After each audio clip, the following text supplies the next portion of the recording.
আপনি নিশ্চয়ই মিথুন রাশির জাতক বা জাতিকা, তাই এই ভিডিওটিকে ক্লিক করেছেন আর জানতে চাইছেন মে মাস অর্থাৎ এই মাসটা আপনাদের কেমন যেতে চলেছে তার একটা আগাম পূর্বাভাস আমি আপনাদেরকে এই ভিডিওর মাধ্যমে দিতে চলেছি।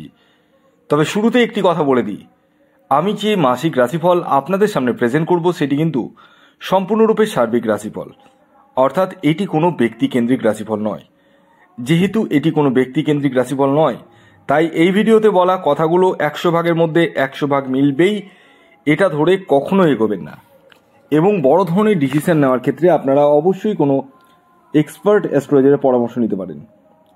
আসুন আর বেশি দেরি না করে আমি আপনাদেরকে জানিয়ে দিই আপনাদের অর্থাৎ মিথুন রাশির জাতক ও জাতিকাদের মে মাস কেমন যেতে চলেছে।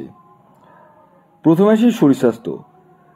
দেখুন, এই মাসে স্বাস্থ্য নিয়ে সেরকম কোনো কিন্তু আমি সমস্যা দেখতে পাচ্ছি না। তবে যে একদমই কোনো কিছু হবে না তা ভাববেন না। এই যা গরম তাতে আপনাদের মাথা ব্যথা হতে পারে বা পেটের সমস্যা হতে পারে, এই জায়গাগুলো কিন্তু হওয়ার সম্ভাবনা রয়েছে। তাই খাওয়া দাওয়ার বিষয়ে একটু খেয়াল রাখতে হবে আপনাদেরকে এই মাসে। এছাড়াও এই মাসে আপনারা যারা চাকুরি করছেন তাদের চাকুরিতে প্রমোশন বা পদোন্নতি কিন্তু ঘটতে চলেছে। ভাগ্যের সাপোর্ট কিন্তু আপনারা পেতে চলেছেন এবং দৈনন্দিন রোজগারের জায়গাটা কিন্তু বৃদ্ধি পেতে চলেছে।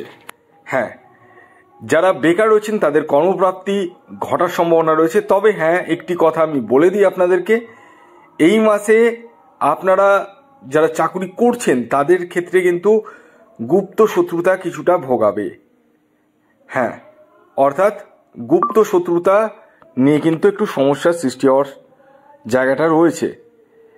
এই মাসে আপনারা দূর যাত্রা বা দূর ভ্রমণে যেতে চলেছেন বা ধর্মীয় যাত্রা হওয়ার সম্ভাবনা রয়েছে। যারা প্রেম বা প্রেমজ সম্পর্কের সঙ্গে যুক্ত রয়েছেন তাদের ক্ষেত্রে কিন্তু মোটের উপর দিয়ে শুভ রয়েছে। তবে আপনাদেরকে আপনার প্রেমিক বা প্রেমিকার প্রতি একটু লয়াল হতে হবে। হ্যাঁ, কারণ আপনারা এমন কিছু কাজ করে বসবেন যেটা আপনার প্রেমিক বা প্রেমিকার জন্য কিন্তু অনেকটাই খারাপ। অর্থাৎ প্রেম জীবনে তৃতীয় ব্যক্তি প্রবেশ ঘটার সম্ভাবনা রয়েছে।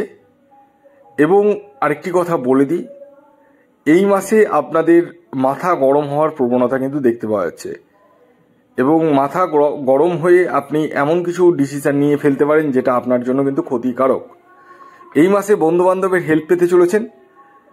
তবে হ্যাঁ, এই মাসে শত্রুতার জায়গাটাও রয়েছে, তাই সকলকে বন্ধু ভাববেন না। একটু আপনাদেরকে বুদ্ধি খাটিয়ে চলতে হবে, একটু বিচক্ষণতার মধ্যে দিয়ে চলতে হবে। এই মাসে যারা ব্যবসা করছেন তাদের দৈনন্দিন রোজগার বৃদ্ধি পেতে চলেছে। বিশেষ করে কয়েকটি বিজনেসের কথা বলছি, সেই বিজনেসগুলো যদি আপনারা করেন সেক্ষেত্রে কিন্তু যথেষ্টই শুভ। যদি আপনারা গার্মেন্টসের বিজনেস করেন, যদি আপনারা ফাস্টফুডের বিজনেস করেন, যদি আপনাদের গ্লসারির কোনো দোকান থাকে, কাঁচা মালের বিজনেস রয়েছে, এছাড়াও যারা এক্সপোর্ট ইম্পোর্টের বিজনেস করছেন তাদের ক্ষেত্রে কিন্তু যথেষ্টই শুভ। এই মাসে যারা বিবাহের জন্য প্রচেষ্টা করছেন তাদের ক্ষেত্রে বিবাহের শুভ যোগাযোগ বা গাঢ় বিবাহের যোগ কিন্তু রয়েছে। তবে দেখতে হবে আপনার জন্মছকে যদি বড় ধরনের কোনো দোষ না থাকে তাহলে নিশ্চিত ধরে রাখতে পারেন আপনাদের বিবাহ হবেই হবে। এছাড়াও যাদের ডিভোর্স হয়ে গেছে তারাও কিন্তু দ্বিবিবাহের জন্য এগোতে পারেন। দুটি ক্ষেত্রেই, অর্থাৎ যাদের বিবাহ হয়নি আর যাদের বিবাহ হয়ে ডিভোর্স হয়ে গেছে, দুটি ক্ষেত্রেই কিন্তু জটক বিচার করা কিন্তু আবশ্যিক। এই মাসে আপনারা আকস্মিকভাবে অর্থপ্রাপ্তি করতে চলেছেন। হঠাৎ করে অর্থপ্রাপ্তি হওয়ার সম্ভাবনা আপনাদের ক্ষেত্রে পূর্ণমাত্রায় দেখতে পাওয়া যাচ্ছে। যদিও বা দেখতে হবে আপনার জন্মছকে রাহু গ্রহ কেমন অবস্থায় রয়েছে। এই মাসে আপনারা সন্তান প্রাপ্তি করতে চলেছেন। যারা সন্তানের জন্য প্রচেষ্টা করছেন তাদের ক্ষেত্রে কিন্তু যথেষ্ট শুভ। তবে যাদের সন্তান রয়েছে তাদের ক্ষেত্রে কিন্তু একটু চিন্তার বিষয় রয়েছে। সন্তানের হেলথ নিয়ে, সন্তানের এডুকেশন নিয়ে কিন্তু একটু সমস্যার সৃষ্টি হতে পারে। এই মাসে যারা এডুকেশন করছেন, পড়াশোনা করছেন, বিদেশে পড়ার প্রচেষ্টা করছেন তাদের ক্ষেত্রে অতীব মাত্রায় শুভ। আপনাদের বিদেশে পড়ার সুযোগ হয়ে উঠতে চলেছে এবং ভাগ্যের সাপোর্টের দ্বারা আপনারা বিদেশে কিন্তু পড়াশোনা করতে চলেছেন। মনের স্বাদ মনের বাসনা আপনারা অনেকাংশে মিটিয়ে ফেলতে চলেছেন। তবে হ্যাঁ, একটি কথা বলে দিই, আপনাদের ক্ষেত্রে কিন্তু এই মাসে কিছু কিছু ক্ষেত্রে আপনাদের মতিভ্রম হওয়ার সম্ভাবনা রয়েছে।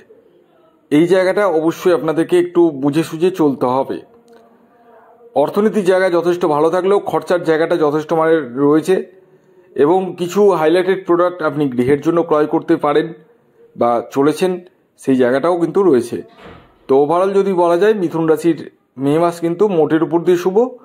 খুব যে খারাপ যাবে তাও নয়, আবার খুব ভালো যাবে তাও নয়, পুরোটা নির্ভর করবে আপনার ব্যক্তিগত জন্মছকের উপর। ধন্যবাদ।